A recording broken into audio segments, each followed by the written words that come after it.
Graça e paz, irmãos. Vamos dar um bom dia ao Espírito Santo. Vamos? Bom dia, Espírito Santo. És bem-vindo. Dirija tudo aqui para a glória do Pai, em nome de Jesus. Pronto. Tirou todo o mérito do homem. É para a glória do Pai. Nós vamos prosseguir na nossa reflexão que estamos fazendo. Qual é o tema mesmo? Obediência. Obedecer é melhor do que sacrificar. Rebelião é comparado ao pecado de... Tem muito feiticeiro dentro das igrejas. Já pensou? Mas como? Tem. Se não obedece, é desobediente, é rebelde, é um feiticeiro. Aí pensa que feiticeiro é só aquele que vai fazer mandiga, né? Os patuás, os despachos. A desobediência é comparada à rebelião, que é comparada ao pecado de feitiçaria. Não foi isso que Samuel disse a Saul?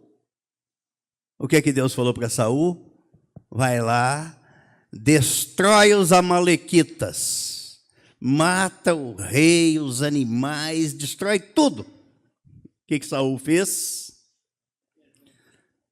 Matou, mas poupou o rei e poupou o melhor dos animais.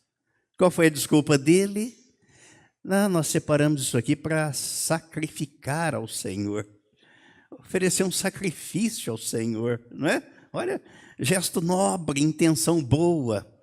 Mas o que é que o Senhor disse, Saul? Era para destruir tudo.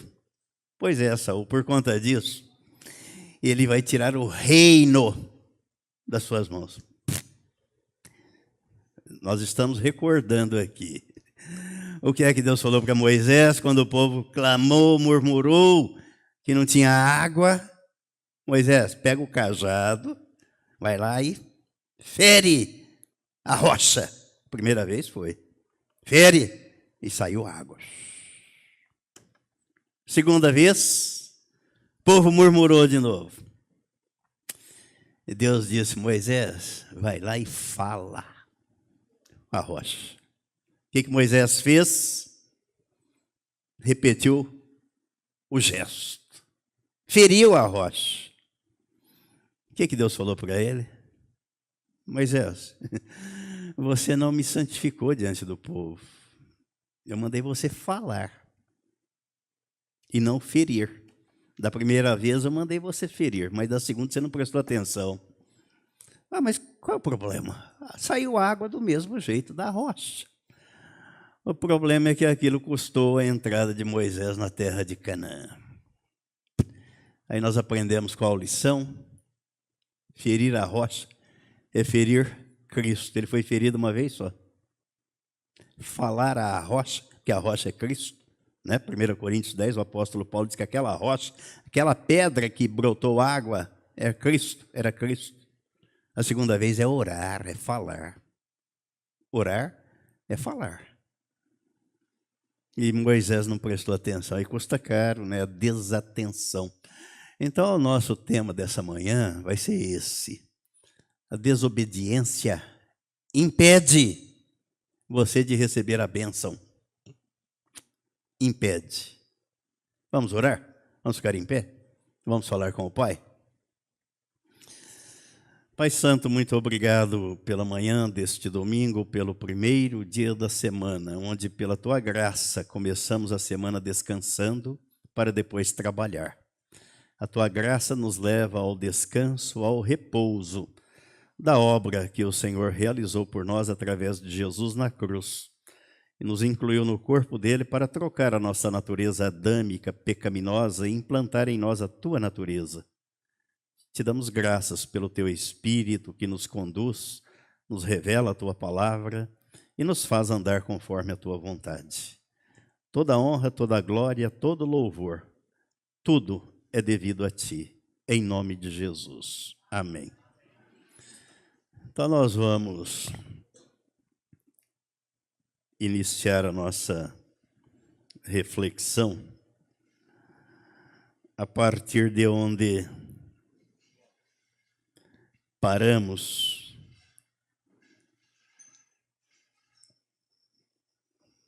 Nós vamos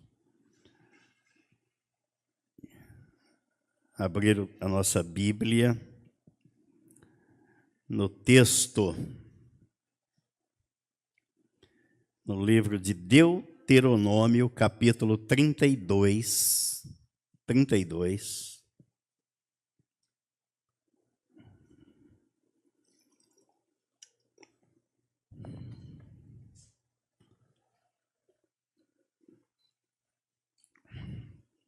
Versículo 48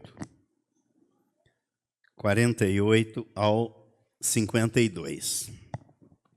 Deuteronômio 32. Naquele mesmo dia, falou o Senhor a Moisés, dizendo: sobe a este monte de Abarim, ao monte Nebo, que está na terra de Moabe, defronte de Jericó, e vê a terra de Canaã, que aos filhos de Israel dou em possessão.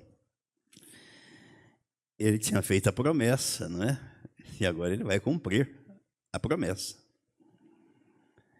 E morrerás no monte ao qual terás subido, e te recolherás ao teu povo, como Arão, teu irmão, morreu no monte Hor, e se recolheu ao seu povo. Porquanto prevaricaste contra mim no meio dos filhos de Israel, nas águas de Meribá, de Cádiz, no deserto de Zim, pois me não santificastes no meio dos filhos de Israel. Pelo que verás a terra de fronte de ti, porém não entrarás nela, na terra que dou aos filhos de Israel. Já pensou? Que coisa triste, né? Cada vez que eu leio a Bíblia, eu fico mais estarrecido de ver que a coisa é mais arrochada do que se pensa, do que muitos gostam de levar. Não é do jeito da gente, é do jeito que está escrito, é do jeito que Deus fala. Moisés, fala à rocha. Ele já tinha batido a primeira vez e jorrou a água e foi lá e estava nervoso. Ainda semana passada nós vimos isso, né?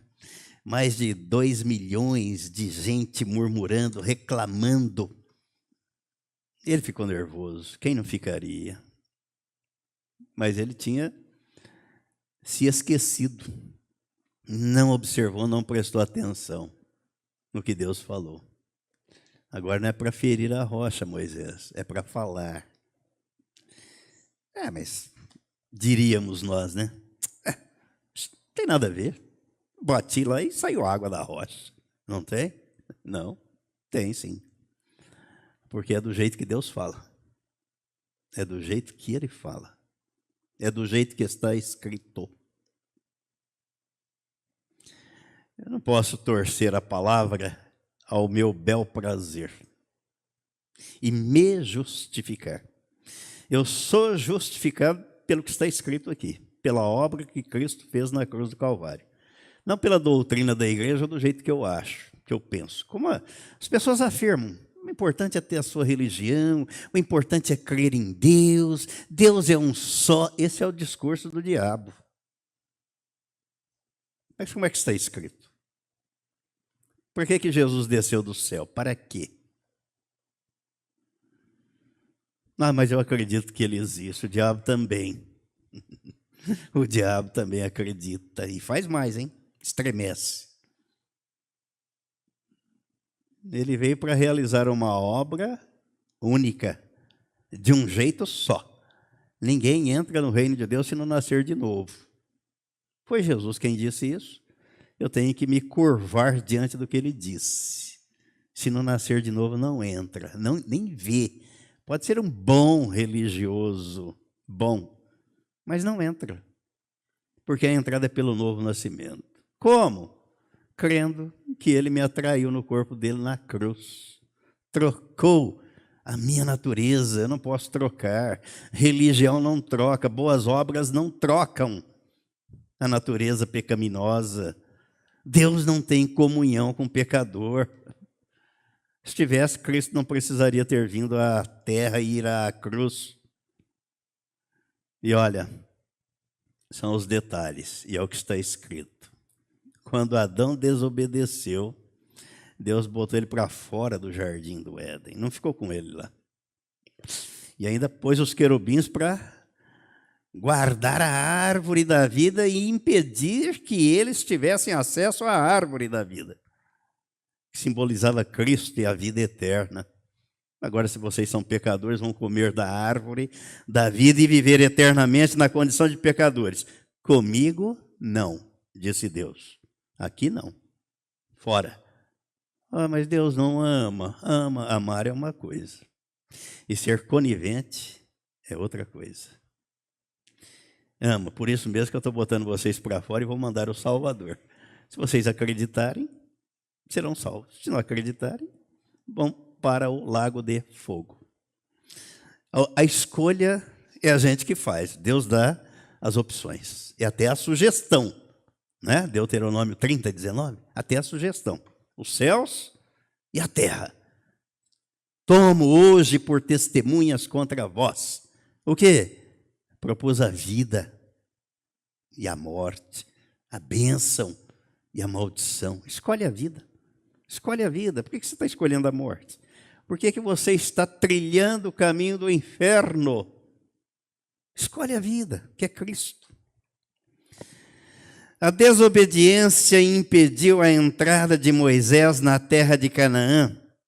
E diz o versículo 51, Deus disse a ele, olha, porquanto prevaricastes contra mim no meio dos filhos de Israel. O que significa prevaricar? Um picolé para quem acertar. Um picolé. Vamos lá, dou-lhe uma. Opa, irmão Paulo, dá o microfone para o irmão Paulo aqui. Faz favor. Dá o microfone para ele. Prevaricar. Deixar de fazer aquilo que deve fazer. Tá certo, obrigado. Deixar de fazer aquilo que deve ser feito. Sabe uma das coisas que a gente vai aprendendo, colecionando e colocando em prática no dia a dia? A gente recebe tanto conselho, né, de tanta gente. E é bíblico, né? E diz que na multidão dos conselheiros está a sabedoria. Mas é tanto conselho de gente que fala, pastor, eu acho que eu devia fazer assim. O outro tem, pastor, eu acho que eu devia fazer assado. Pastor, eu não dou conta, porque se eu for fazer o que todo mundo acha que eu deveria fazer, eu não consigo, eu não faço nada. Eu digo o quê? Eu vou fazer o que deve ser feito. Se vai agradar ou desagradar, eu não posso responder por isso, mas eu vou fazer o que deve ser feito, o que a minha consciência manda e o que o Espírito Santo me mostra. Ou eu não acredito nele, ou eu não devo confiar nele, ou eu não devo seguir as orientações dele, que são pautadas pela palavra, pela palavra. A palavra prevaricar é um termo jurídico que se refere à ação de um funcionário público que age de forma contrária aos deveres da função. Então, ele tem a função de agir, o dever de agir de acordo com aquela função que ele exerce, naquela forma, mas ele age de modo contrário. Especialmente para deixar de cumprir uma obrigação ou age com negligência. O negligente é aquele que vê que aquilo pode dar errado, mas ele assume o risco e faz. Mas você não está vendo que podia dar errado? Por que você fez? É o negligente. O imprudente já assume o risco de fazer alguma coisa que ele não imagina que possa acontecer. Pega um carro aí nessa rua a 180. Para aí, você vai atropelar alguém, vai capotar, vai matar. Isso é imprudência. Então é o termo jurídico utilizado no meio do funcionalismo público, daquele que tem o dever de fazer, de agir conforme a lei e ele não age. Prevaricou. A origem do termo, do latim prevaricari, que significa desviar-se do caminho. O que Deus disse a Moisés? Fala à rocha. Ele pegou o cajado. Isso é que me impressiona, porque da primeira vez Deus mandou fere a rocha com o cajado. E ele não prestou atenção. O que está escrito aqui? O que ele falou? Como é que é para fazer? Como deve ser feito? Esta etimologia reflete a ideia de que o ato de prevaricar envolve uma escolha deliberada de não seguir as normas estabelecidas, optando por um caminho que favorece interesses pessoais. Então, meu interesse está acima do interesse da palavra de Deus. Misericórdia. Tem que estar abaixo e não acima. A palavra é frequentemente utilizada em contextos legais e administrativos onde a ética e a responsabilidade são fundamentais. Vamos ver aí o exemplo a não ser seguido. 1 Coríntios capítulo 10. 1 Coríntios capítulo 10. Versículo de 1 a 5. Se referindo a estes exemplos ocorridos no meio do povo de Israel, aí o apóstolo Paulo escreveu assim: Ora, irmãos, não quero que ignoreis que nossos pais estiveram todos sob a nuvem e todos passaram pelo mar, tendo sido todos batizados assim na nuvem como no mar, com respeito a Moisés. Todos eles comeram de um só manjar espiritual e beberam da mesma fonte espiritual, porque bebiam de uma pedra espiritual que os seguia, e a pedra era Cristo. Entretanto, Deus não se agradou da maioria deles, razão porque ficaram prostrados no deserto. Dos mais de 2 milhões de gente, 2 milhões de pessoas que saíram do Egito, daquelas 2 milhões, quantas entraram na terra?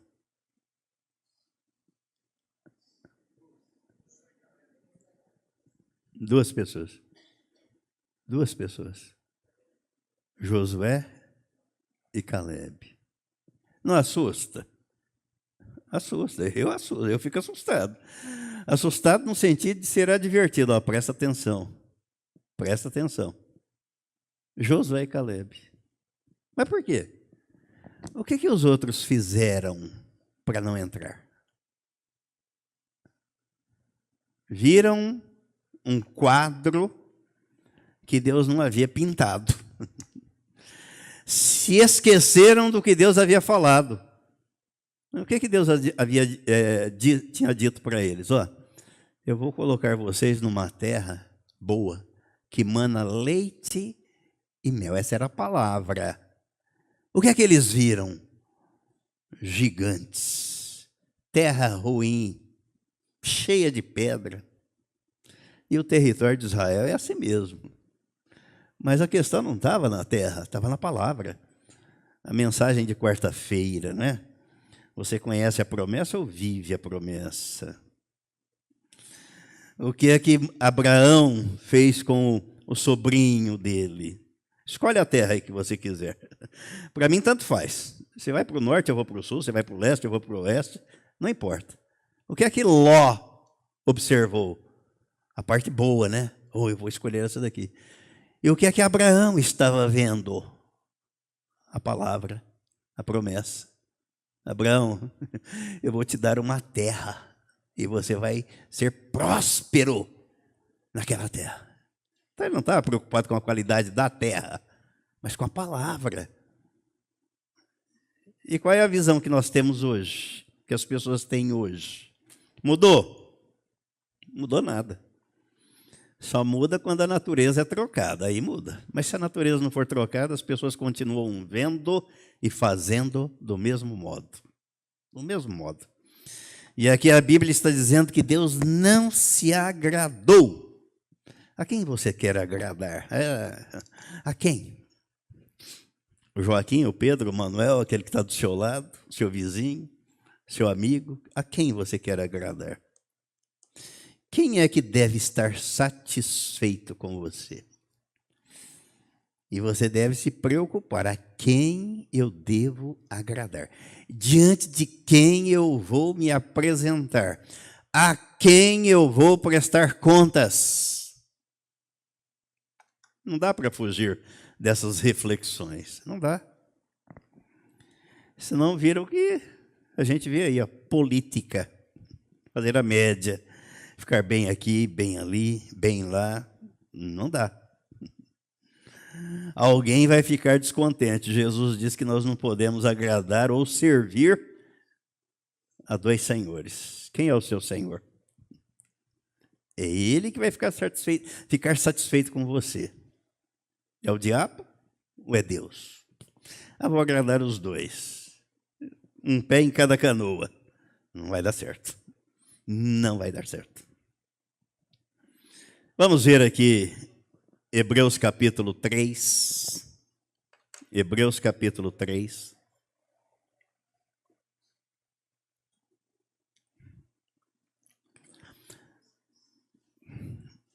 A partir do versículo 1. Por isso, santos irmãos, que participais da vocação celestial, considerai atentamente o apóstolo e sumo sacerdote da nossa confissão, Jesus, o qual é fiel àquele que o constituiu, como também o era Moisés em toda a casa de Deus. Jesus, todavia, tem sido considerado digno de tanto maior glória do que Moisés, quanto maior honra do que a casa tem aquele que a estabeleceu. Pois toda casa é estabelecida por alguém, mas aquele que estabeleceu todas as coisas é Deus. E Moisés era fiel em toda a casa de Deus, como servo, para testemunho das coisas que haviam de ser anunciadas. Cristo, porém, como filho, em sua casa, a qual casa somos nós, se guardarmos firme até o fim a ousadia e a exultação da esperança. É preciso ter ousadia e não covardia. São antônimos, são opostos. Uma coisa é ser ousado e outra coisa é ser covarde.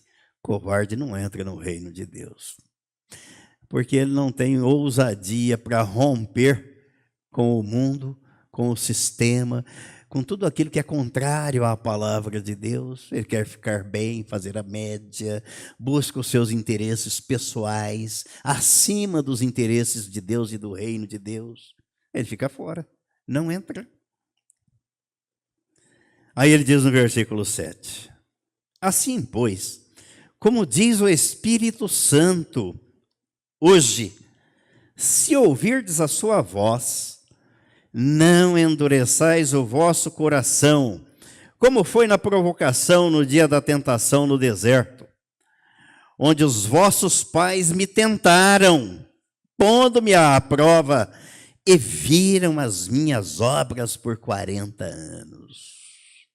Eu fico pasmo ao ver atitudes de pessoas que ignoram a presença de Deus e o poder de Deus. Agem como se Deus não fosse tomar medida nenhuma, como se não houvesse consequência alguma daquilo que fazem. Ignoram, subestimam. Deus está dizendo, seus pais me tentaram. A murmuração é contra Deus. A reclamação, a insatisfação é contra Deus. Eu lembro até de uma música secular que tem, né, um refrão que diz assim, que se eu fosse Deus, bem que a vida melhorava. Se eu fosse Deus, eu daria a quem não tem nada. Existe essa música aí, sabe? Não fui eu quem compôs, não. Mas ela existe. Então, quando a pessoa reclama, ela está dizendo, olha, no seu lugar, eu faria melhor. No seu lugar, as pessoas não passavam necessidade. Não ia faltar nada para ninguém se eu estivesse no seu lugar. Então, a murmuração, a reclamação, o pecado é contra Deus. Deus estava vendo as tentações, as murmurações. E ele está dizendo aqui, através do escritor da carta aos Hebreus, que assim como diz o Espírito Santo, o versículo 7, hoje, se ouvirdes a sua voz, é a palavra, pela palavra, não endureçais o vosso coração, como foi na provocação no dia da tentação no deserto, onde vossos pais me tentaram, pondo-me à prova, e viram as minhas obras por 40 anos. Amargaram, não entraram na terra, perderam a bênção por conta da desobediência, da incredulidade, da rebeldia. Perderam. Versículo 10. Por isso me indignei contra essa geração e disse, estes sempre erram no coração.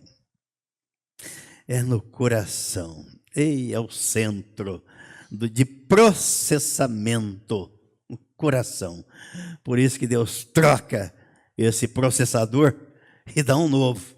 Eu vou dar um novo, porque com esse aí vocês vão agir assim. Dando um novo coração, aí vocês vão se inclinar para mim. Esse coração que veio da natureza adâmica, ele não tem tendência, propensão para me obedecer. Serão sempre desobedientes. Erram no coração. Eles também não conheceram os meus caminhos. Versículo 11. Assim jurei na minha ira, não entrarão no meu descanso. Olha a advertência agora, versículo 12. Tende cuidado, irmãos, antes de fazer, antes de falar, antes de agir, pense primeiro, tenha cuidado.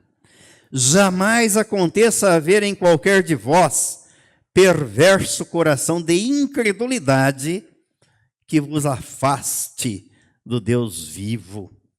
Pelo contrário, exortai-vos mutuamente cada dia, durante o tempo que se chama hoje, a fim de que nenhum de vós seja endurecido pelo engano do pecado. O engodo, o engano, cuidado. Porque nos temos tornado participantes de Cristo. Quem é que participa de Cristo, da vida de Cristo? A nova criatura. Quem nasceu de novo.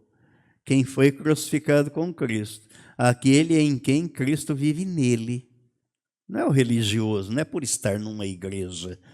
Não é por se dizer cristão, mas é por ser cristão. Dizer é fácil, ser é outra coisa. É Cristo vivendo nele. De fato, o que é que Cristo faria? Ele vivendo em mim. Como como devem ser as minhas atitudes? Porque nos temos tornado participantes de Cristo se, olha a condicional, de fato, guardarmos firme até o fim a confiança que desde o princípio tivemos. Não é do meu jeito? Não. É do jeito que está escrito. Enquanto se diz, versículo 15, hoje, se ouvirdes a sua voz, não endureçais o vosso coração, como foi na provocação. Então vejam, o apóstolo Paulo, na primeira carta aos Coríntios, capítulo 10, nós lemos, ele diz para a gente observar os exemplos e não repetir. Aqui o autor da carta aos Hebreus está falando a mesma coisa. Olha, hoje, se ouvirdes a sua voz, não endureçais o vosso coração, como foi na provocação. Ora, quais? Os que tendo ouvido se rebelaram. Não foram de fato todos os que saíram do Egito por intermédio de Moisés? Rebelião é comparado ao pecado de feitiçaria. É o rebelde, o que se rebela, o que não obedece, ele é incrédulo. Por que Adão não obedeceu? Porque ele não acreditou no que Deus falou. A quem ele obedeceu? A palavra do diabo e não a palavra de Deus. Porque Deus disse para ele, olha, não coma da árvore do conhecimento do bem e do mal, porque se você comer, você morre. Morreu para Deus. O diabo chegou, não, Deus sabe que não é assim. Não é assim que acontece. Você lê o texto, alguém fala, não, mas não é bem assim. Cuidado que essa voz pode ser a voz do diabo, hein? Isso não é bem assim. Mas está escrito. Aí se fantasia, fazem uma ginástica mirabolante para dizer que é daquele outro jeito, e não do jeito que está escrito. E tem resposta para tudo, hein? A gente encontra aquilo que a gente procura. Acha.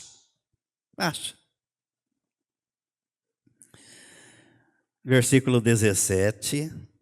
E contra quem se indignou por 40 anos? Não foi contra os que pecaram, cujos cadáveres caíram no deserto? E contra quem jurou que não entraria no seu descanso, senão contra os que foram desobedientes? Olha a desobediência. Impede o acesso à bênção. Moisés não entrou na terra prometida. Por um detalhe. Ao invés de falar, feriu. Com F, né? Falar e ferir. Mas era para falar, não era para ferir a rocha. Ah, mas da primeira vez eu feri a rocha, o senhor mandou. Pois é, mas da segunda eu pedi para você falar e não ferir. O microfone para a irmã Vilsa ali, por favor. Não precisa, porque fica mudo aqui quem está acompanhando, não sabe o que está acontecendo. É a Paula que quer fazer uma pergunta. Uma pergunta. Não faça pergunta difícil, hein? É uma dúvida que eu tenho, pastor. Não é pergunta, é uma dúvida. Sobre o que aconteceu no final com Moisés. Ele foi salvo. Deus perdoou esse pecado?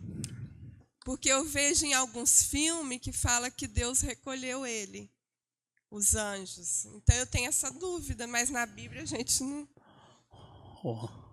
É difícil. É difícil. Será que é? Será que é? Me ajudem. Se não me falha a memória... Não, mas vamos ver o que está escrito. Vamos ver. Eu começaria respondendo a sua dúvida do seguinte modo. O que é pecado? Porque você diz, será que Deus perdoa esse pecado? O que é pecado?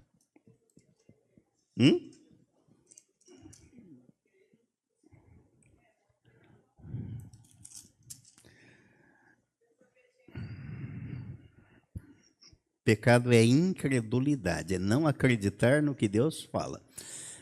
Moisés não foi incrédulo, ele foi desobediente. Ele não prestou atenção no detalhe. Onde é que está o texto da transfiguração? Mateus, capítulo 17. Vamos ver aqui. Vamos ver o que é que a Bíblia responde.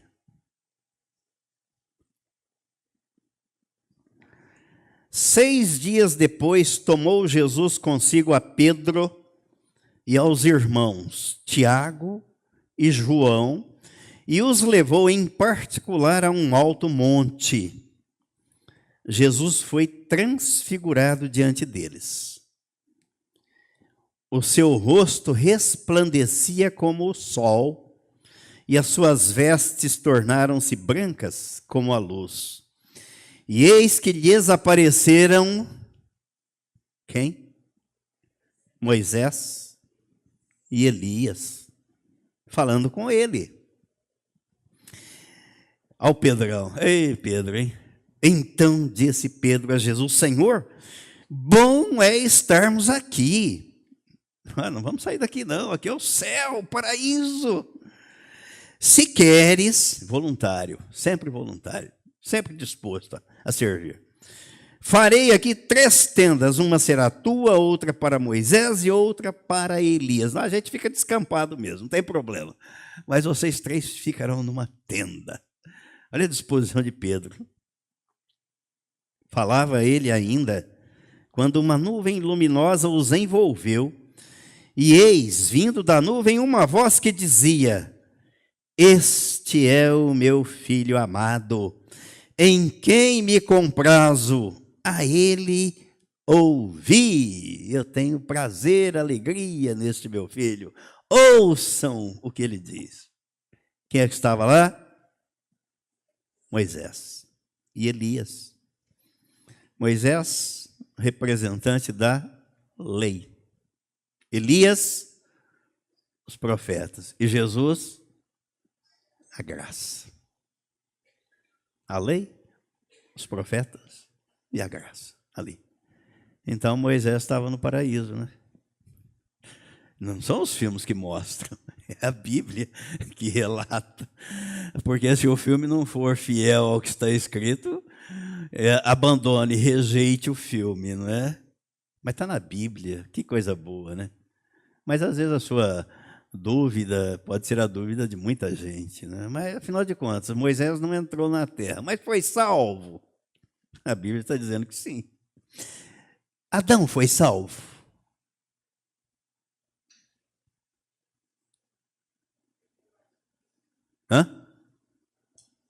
Se ele creu, ele foi. Porque Deus não anunciou para ele: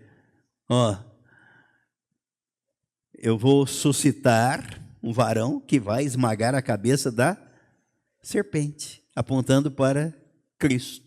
Quando foi levantado na cruz, e a cruz tem um desse simbolismo e significado. A cabeça do diabo foi esmagada pela cruz de Cristo.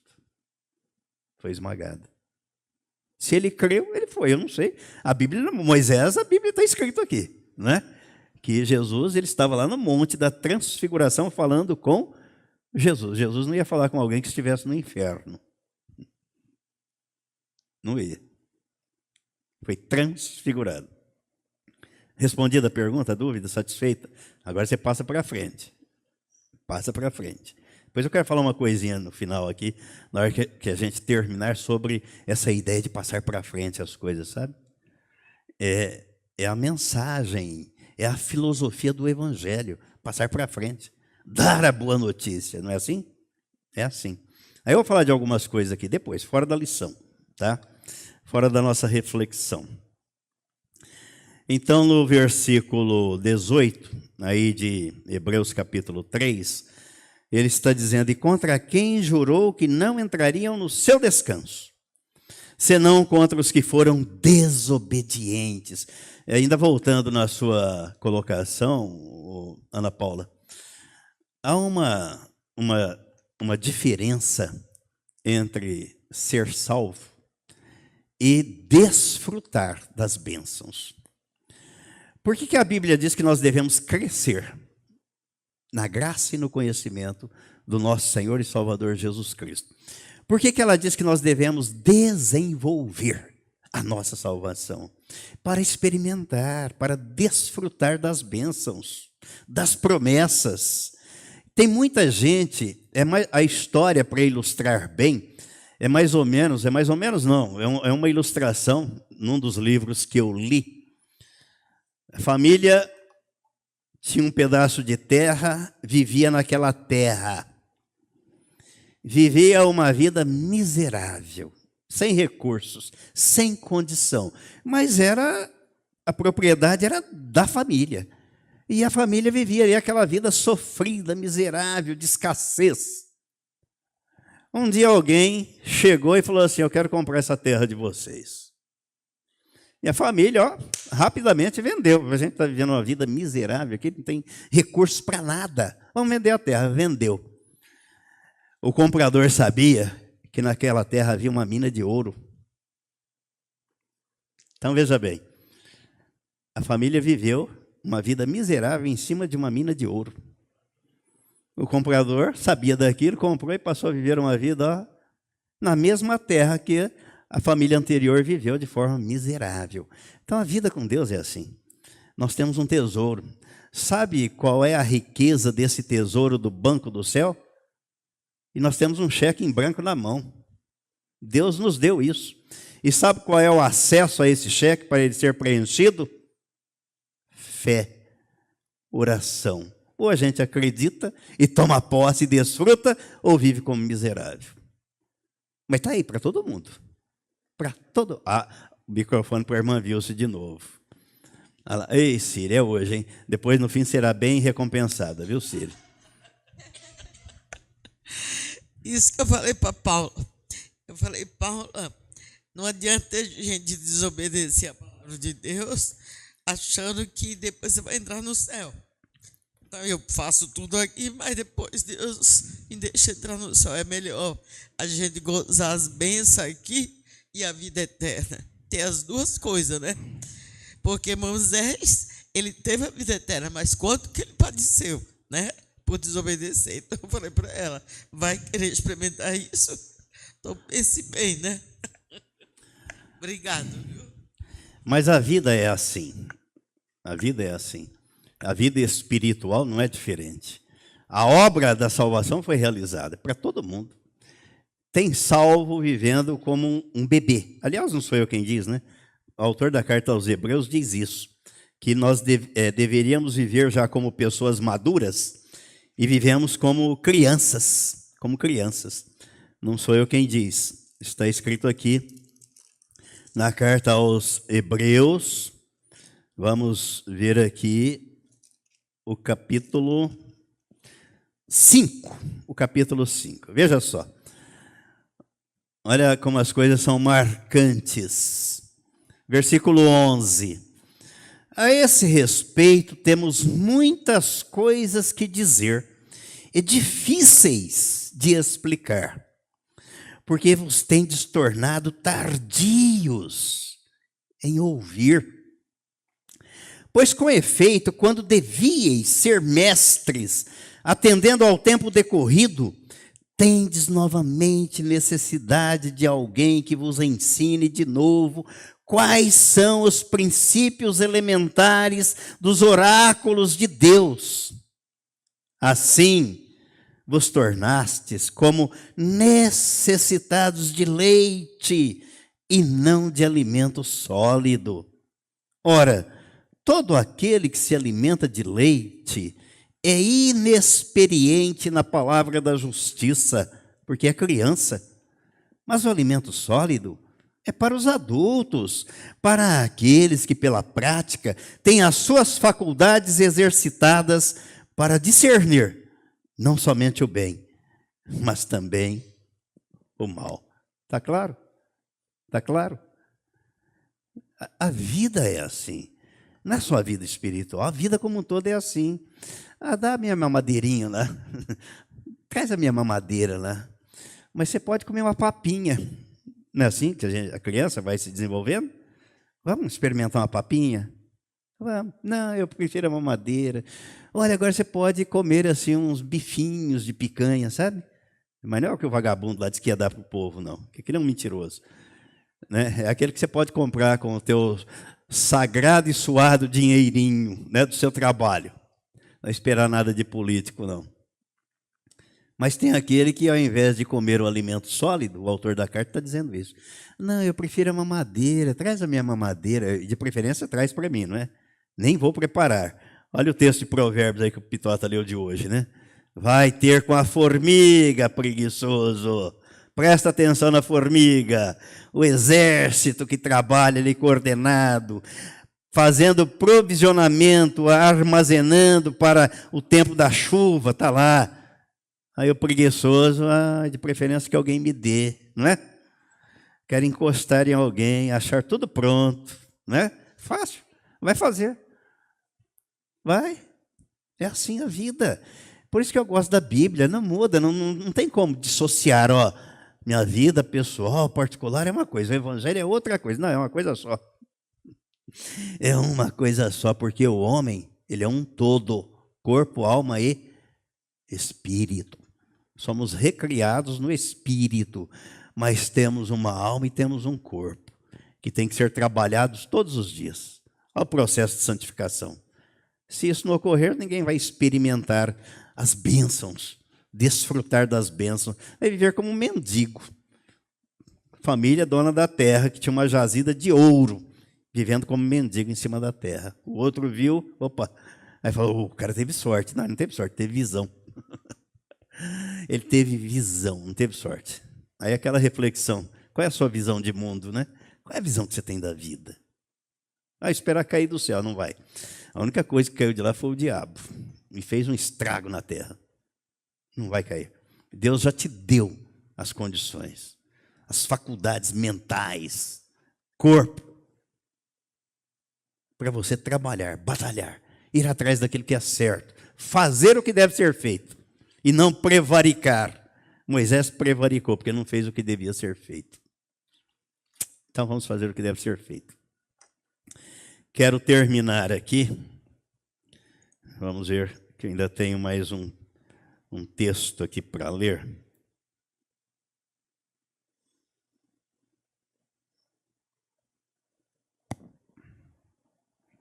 Só para a gente encerrar esta parte, que na próxima semana temos um outro assunto aqui muito importante. Não que este não seja, né? É a continuidade, mas não vai dar para terminar, não. Que tem uma parte ainda bem considerável aqui pela frente, onde nós vamos ver o exemplo de Jesus, exemplo de obediência. Exemplo de obediência. Vamos deixar para a próxima semana. Amém? Amém.